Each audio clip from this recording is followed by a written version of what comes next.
regreso con las informaciones en el canal 24 horas. Distintas opiniones han surgido tras el anuncio presidencial sobre gratuidad en la educación superior para el 60% más vulnerable de los estudiantes, ya que dejaría fuera las universidades privadas y centros de formación técnica que no son parte del Consejo de Rectores. Para conversar sobre este tema, estamos ya en compañía del rector de la Universidad San Sebastián y exministro de Economía, además Hugo Lavados. ¿Cómo está, rector? Muy buenas tardes, gracias por acompañarnos. Muy buenas tardes, gracias por la invitación.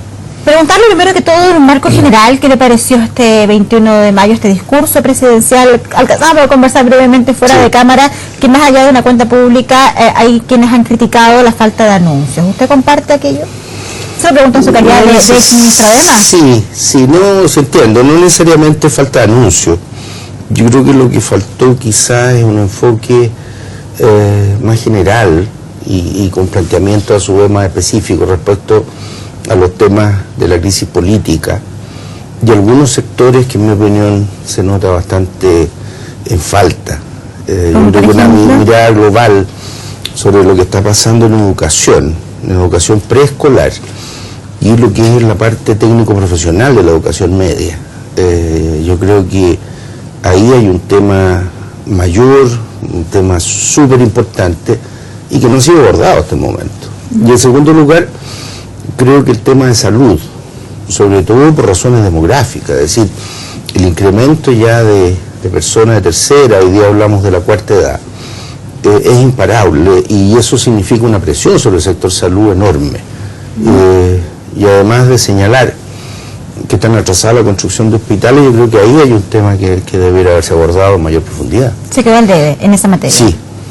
Rector, ya entrando en tierra derecha, como se dice coloquialmente, preguntarle por este anuncio, que tal vez fue uno de los que tuvo mayor relevancia y generó mayores reacciones también, no solo en el mundo político, sino que académico, que habla de un 60% de gratuidad para 2016, de un 60% de alumnos, digo, no de gratuidad, un 100% de gratuidad para el 60% de alumnos más vulnerables, se dijo, no se especificó exactamente los criterios, pero se habla de quienes estudian en universidades del CRUZ, del Consejo de Rectores, y los centros de formación técnica e institutos que no tengan fines de lucro.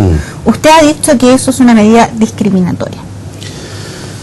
Bueno, no solo yo, lo señala el padre Fernando Monte, rector de la Universidad Alberto Hurtado, entre otros. Yo creo que es claramente una medida que está sesgada en función de un tema histórico de lo que ha sido en Chile el Consejo de Rectores de la Universidad Chilena, CRUZ, puesto que eso era lo único que existía, ya que solo universidades de las llamadas tradicionales eran las que hasta hace 30, 40 años estaban en nuestro país. Hoy día, cuando tenemos más de la mitad de la matrícula del sistema universitario, y toda la matrícula del sistema de educación no universitario, es decir, CFT y P, en el sector privado, seguir insistiendo como eje de una política de esta magnitud en el Consejo de Rectores es francamente anacrónico y además discriminador, porque hace una entrega, un importante subsidio, ojo, es de los más importantes que va a entregar el Estado. ¿No es cierto? Sí, porque implica gratuidad para que durante muchos años sin becas. Bueno, beca, al fondo, yo creo que esto de decir gratuidad sin beca es una manera de hacer un cierto guiño a los movimientos estudiantiles que se han marchado. Claro, que se porque ellos dicen sin beca, al final da lo mismo. O sea, lo importante es si durante el periodo de estudio no se paga. Resulta que hoy, con el criterio del 60% de los sectores más vulnerables, se está dejando fuera a las universidades privadas que hoy día en ese segmento tienen más o menos de la universidad acreditada, me refiero, tienen más o menos los mismos estudiantes de ese 60 más vulnerables que las universidades del CRUZ. Entonces resulta bastante incomprensible que si lo que queremos es disminuir la desigualdad, haya igualdad de las características de los estudiantes, pueden ser igualmente vulnerables o con ingresos bajos en su familia, y uno por el hecho de estudiar en la universidad van a tener acceso a esta forma de gratuidad y los otros no. Y se pueden producir situaciones paradojales que yo creo que no han sido suficientemente bien estudiadas, porque si estamos hablando de un cierto segmento de los estudiantes, que en realidad representa algo menos del 50% de los estudiantes universitarios, los que pertenecen a esos... Se habla de un promedio de ingresos aproximado de 750.000 pesos. De ahí hacia abajo. De ahí hacia sí, ese es como un tope. Sí, esos son los llamados los primeros 3 quintiles, que es el 60%. Sí. Eso sería como un tope por arriba. Si lo entiendo bien, lo que ustedes plantean es que debiera haberse planteado no por instituciones este criterio, sino por la vulnerabilidad o el ingreso del estudiante independiente de dónde se estudie. Ese es el foco de lo que ustedes están planteando. En el fondo, mi planteamiento, y yo lo que entiendo que otros también lo han planteado, mi planteamiento es que si lo que se quiere es aliviar la situación de un conjunto de familias chilenas que de verdad es muy difícil que hagan el esfuerzo a los costos de la matrícula universitaria, de financiarlo, esto debiera ir en función de las características de los estudiantes y no de las instituciones. Por supuesto, colocando siempre mínimos o un conjunto de características que deban cumplir las instituciones. Por eso es lo que nosotros decimos. Nosotros, en nuestro caso, somos una institución de 27.000 estudiantes, con más de la mitad de ellos que pertenecen a este 60%. La universidad tiene 4 años de acreditación, que es igual o mejor a un número muy importante de instituciones que están en el CRUCH. Entonces, que alguien me explique el motivo. Porque el motivo que yo escuché me parece extremadamente complejo, que decir es que las otras dan más confianza. Bueno, ¿dan más confianza en qué?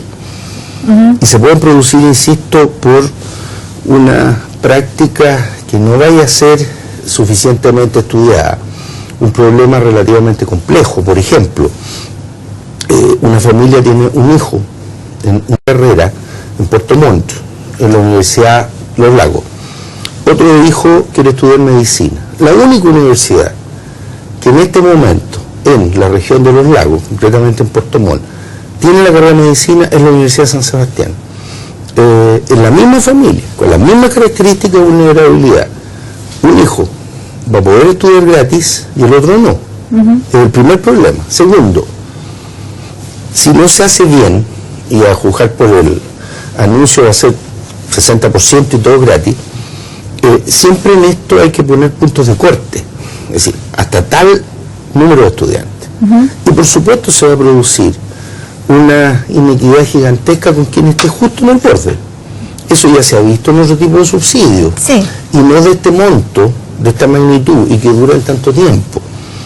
Por eso yo creo que hay maneras distintas de enfrentar el tema con el mismo propósito. O sea, al final, si el país está de acuerdo en la decisión del sistema político, avancemos hacia la gratuidad, pero avancemos bien, sin discriminar a los estudiantes, a partir que las instituciones cumplan con determinados mínimos. Me quiero tomar de lo que usted dice, de esta razón que se ha dado, que claro, fue también una razón muy comentada por parte del Mineduc, de la confiabilidad que daban o no las instituciones. Uno recuerda casos emblemáticos que, por ejemplo, son excepcionales, afortunadamente, como por ejemplo la Universidad del Mar, y que no daban confianza, que claro, que estudiantes se quedaron a la deriva, ha pasado con algunos centros de formación técnica también, y en ese sentido las instituciones del CRUCH cumplen algunos requisitos. Eso es lo que decía el Mineduc. Usted dice, se puede poner el mismo nivel o la misma exigencia a las universidades privadas y extender esta medida. Por ejemplo, años de acreditación, por supuesto el tema del lucro, por supuesto el tema de tener estados financieros que sean sólidos, me imagino.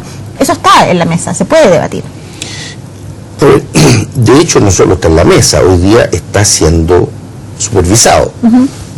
Porque si no fuera supervisado con criterio y con firmeza, significaría que alguien en el Estado, y concretamente el Ministerio de Educación, está haciendo mal la pega, ¿no es cierto? Han cambiado mucho los criterios de acreditación. Hoy día las instituciones estamos muchísimo más exigidas, por así decirlo, lo cual no es el punto ni no es reclamo. Y el tema de que los problemas han ocurrido en algunas instituciones privadas, por supuesto, han ocurrido en algunas instituciones privadas. Y nadie, yo creo, del sistema privado que quiera el bien para el país y el bien de los estudiantes que tienen la responsabilidad de formar, está dispuesto a aceptar ese tipo de situaciones. Pero aquí hay fallas de supervisión, de fiscalización, que en realidad el Estado no se ha hecho cargo. Bueno, y se está creando el proyecto, o se está discutiendo el proyecto para que se haga una fiscalización más exhaustiva con la superintendencia. Bueno, el proyecto de la superintendencia, en realidad, el que fue enviado durante el gobierno anterior, el presidente Piñera, fue retirado. No se está discutiendo un proyecto, se está a la espera de que se envíen un proyecto. Se ha planteado como una solución. Es lo que se ha planteado. Nosotros creemos que tiene que haber una superintendencia, tiene que haber normas claras.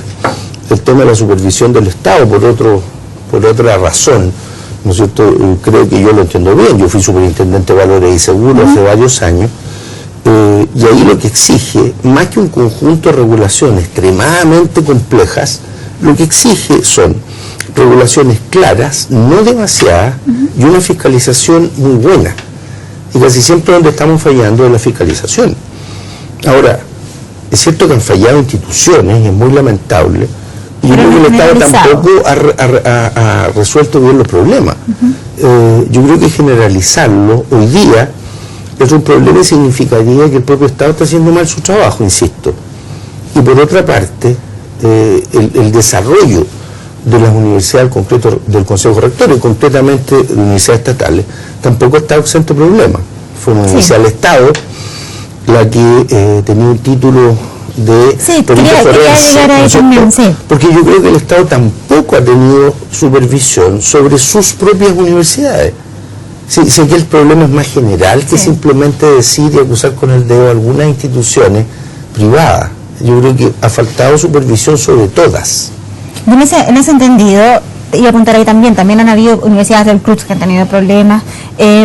¿Ustedes estarían dispuestos, no sé si está la instancia, por eso se le quiero preguntar, de sentarse a conversar? Tal vez el tema no está cerrado, de poder abrir puertas con el Ministerio de Educación a modo de, por ejemplo, plantear lo que usted dice, que se pongan un alto nivel de exigencia a instituciones privadas para dar la confiabilidad que se está requiriendo, que se está poniendo como argumento, y efectivamente que esta propuesta que ha anunciado la presidenta Bachelet pueda abrirse a más posibilidades, o para ustedes es un tema absolutamente zanjado. ¿En qué conversación está con el ministro? Primero hay que clarificar qué es lo que es ustedes. Uno de los problemas que hoy día existe en el sistema es que estamos teniendo un conjunto de instituciones extremadamente fragmentados.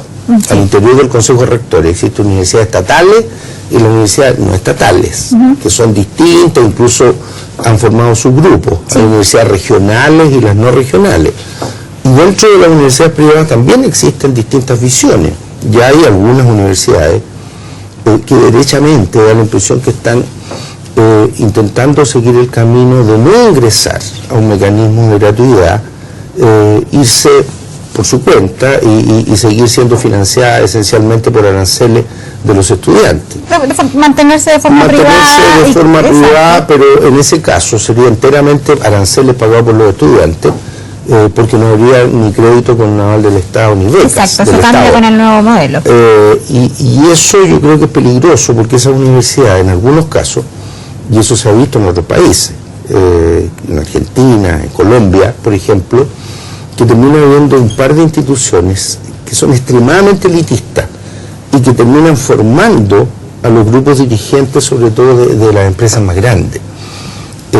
Y algo de eso en Chile está pasando en las universidades, tanto estatal como privadas, del Consejo Rector, por los mecanismos de selección que existen. Rector, es una discusión interesante, nos quedan 30 segundos, preguntarle en qué está el pie de conversación con el Minedu. A ver, nosotros con el Ministerio de Educación, cuando digo nosotros, la instancia en que yo he participado, fue a través del Consejo de Universidades Privadas, que reúne algunas universidades, no a todas, con personeros de alto nivel del Ministerio de Educación, de la División de Educación Superior, donde me han dado a conocer los lineamientos de la reforma que pretenden.